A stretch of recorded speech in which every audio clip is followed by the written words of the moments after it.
संजय राणा जी, अभी कई सारे ओपिनियन पोल आए हैं और उन ओपिनियन पोल्स के अंदर एक बीजेपी के लिए बहुत बड़ी खतरे की घंटी ये है कि बीजेपी अपने बूते 370 पार नहीं कर रही है, एनडीए के बूते 370 पार कर रही है। मतलब विपक्ष के एक नेता ने जब प्रतिक्रिया दी, देखिए बीजेपी तो मोदी जी कह रहे थे 370 आएंगे, लेकिन बीजेपी की 335 आ रही है, अब बताइए।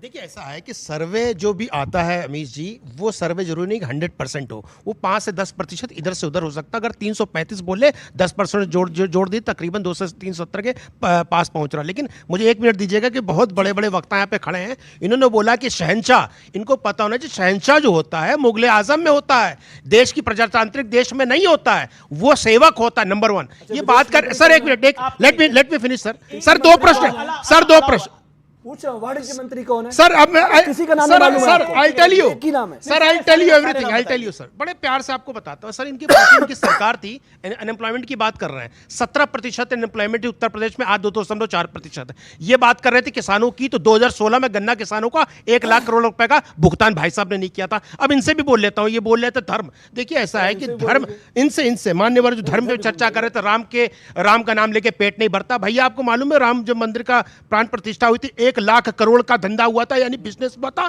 सिर्फ उनके जो वस्त्र बेच करके या झंडा लगा करके, या आपके लिए। ये भाई साहब हमारे मित्र सुन लीजिए सर, सुन लीजिए, हमारे आम आदमी पार्टी की चर्चा कर रहे थे, स्कूल अस्पताल, एक भी दिल्ली में स्कूल नहीं बना, एक भी अस्पताल नहीं बना। अभी इनके मुख्यमंत्री कल ही, अमित जी 10 सेकंड में खत्म कर रहा हूं, कल ही बोल रहे थे 42,000 नौकरी दे दी पंजाब में। भाई साहब अक्टूबर और नवंबर में 2022 में वहां पर बेरोजगारी दर 8.2 था और आज 9 के पार हो चुका पंजाब में। अब किसकी बात कर रहे हो? अरे आंकड़े रख के बैठा करिए, और आंकड़ों पे अगर तथ्यता ना हो तो आपसे डिबेट करने के लिए मैं तैयार हूं। सिर्फ 2 बातें इन्होंने बिल्कुल ठीक कहा, आंकड़े 10% ऊपर नीचे हो सकते हैं, 335 के 10% घटा लो, घटाओ जरा, ठीक है, 15 घट के तुम्हारा काम हो गया। राम का ही नाम होगा, लेकिन राम नाम सत्य होगा। फिर अभी इधर मेरी बात सुनो, अब देखो मैं 2 बार का एक विधायक हूं, बड़ा अच्छा काम करा इन्होंने, यही चैलेंज कर रहा हूं आपको, वजीरपुर का विधायक हूं, टीवी बोल रहा हूं, सबसे बड़ी डिबेट है, सबसे बड़ा एंकर आपके सामने खड़ा हुआ है, गलत तो नहीं कह रहा ना? बोलिए, मेरे साथ में आ जाना वजीरपुर में, स्कूल दिखाऊंगा, स्कूल में घुमाऊंगा, बच्चों से पूछवाऊंगा जिसके पास आउट हो गया, अगर नहीं होंगे इस्तीफा देता हूं आपके सामने, सबके सामने चैलेंज। बहुत बड़ा चैलेंज है, बहुत बड़ा चैलेंज। अमीर जी इन्होंने बहुत अच्छी बात बोली, देश का सबसे बड़ा शो है, आप सबसे बड़ा एंकर हैं, इनसे पूछिए कि नाम बता दे जो पिछले 5 साल में इनके मुख्यमंत्री बोलते थे। अब गाड़ी में चलोगे, बहुत बड़ी बात मेरी, 500 स्कूल बनाएंगे, 500 स्कूल बनाएंगे 5 साल में, या हम भी नहीं आएंगे, आप बताना। प्रत्येक वीक एक स्कूल बनना चाहिए। ठीक, अरे यार बनना चाहिए। मैं तुम्हें स्कूल दिखा, अरे एक नहीं दिखाऊंगा, कई सारे दिखाऊंगा। के शर्मा, फिर मैं आप लोगों के पास भी आ रहा हूं सवाल पूछने के लिए। के शर्मा साहब, आपका सवाल किससे, और मेरा आपसे भी एक सवाल है, क्या आपको लगता है कि मोदी का परिवार पर सवाल उठाकर विपक्ष ने 2019 वाली गलती, पॉलिटिकल गलती करी है? बिल्कुल गलत नहीं किया है। देखिए ऐसा है कि जो लोग यदि कहते हैं कि यदि आप किसी पे वार करेंगे तो जो प्रतिवार तो होगा ही होगा, तो आपने ये गलती किया है। और रही बात परिवारवाद की, यदि क्यों सिर्फ पॉलिटिक्स पे परिवारवाद को रोका जाता है? यदि जज का बेटा जज बन सकता है 5 पीढ़ी तक, यदि आर्मी का बेटा आर्मी बन सके, देश की सेवा कर सकता है, और यदि हर प्रोफेसर का बेटा प्रोफेसर बन सकता है, पॉलिटिक्स का बेटा पॉलिटिशियन बन सकता है। कह रहे मतलब कांग्रेस में भी राजीव गांधी का बेटा कभी ना कभी राहुल गांधी प्रधानमंत्री बन जाएंगे, बन सकता है, तो क्या प्रॉब्लम है? बस मुद्दा ये नहीं है कि राम और परिवार, मुद्दा ये है कि देश की सेवा, जो भी देश की सेवा कर सकता है, या मोदी जी वो परिवार आराम से, देश की सेवा मोदी जी नहीं कर पा रहे।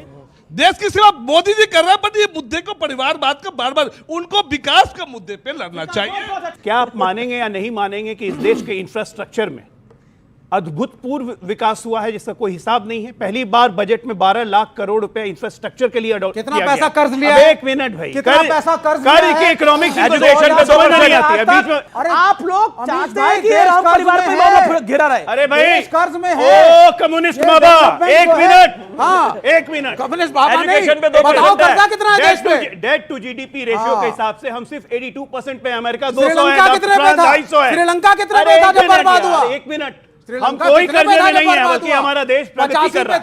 आज जितने एक्सप्रेस वे बन रहे हैं, जितने एयरपोर्ट बन रहे हैं, आईटी बन रहे हैं, उस पर अपनी कोई राय रखना चाहता है तो अपनी राय रखिए, बोलिए, अपनी बात को रखें आप। ओके, हाँ बोलिए, खड़े होके बोलिए।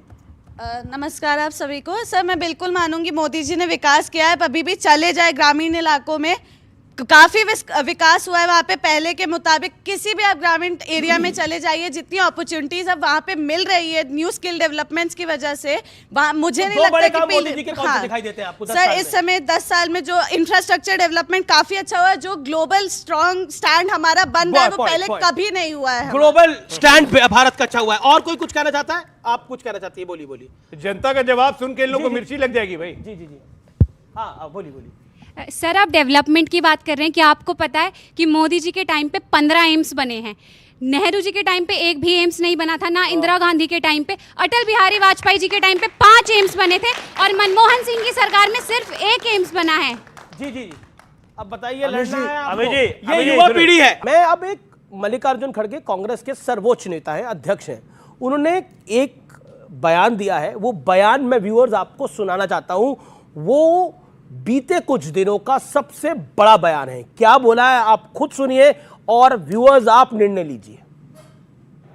अब क्या है, उठते ही आप टीवी ऐसा ऑन करो, मोदी आ गए,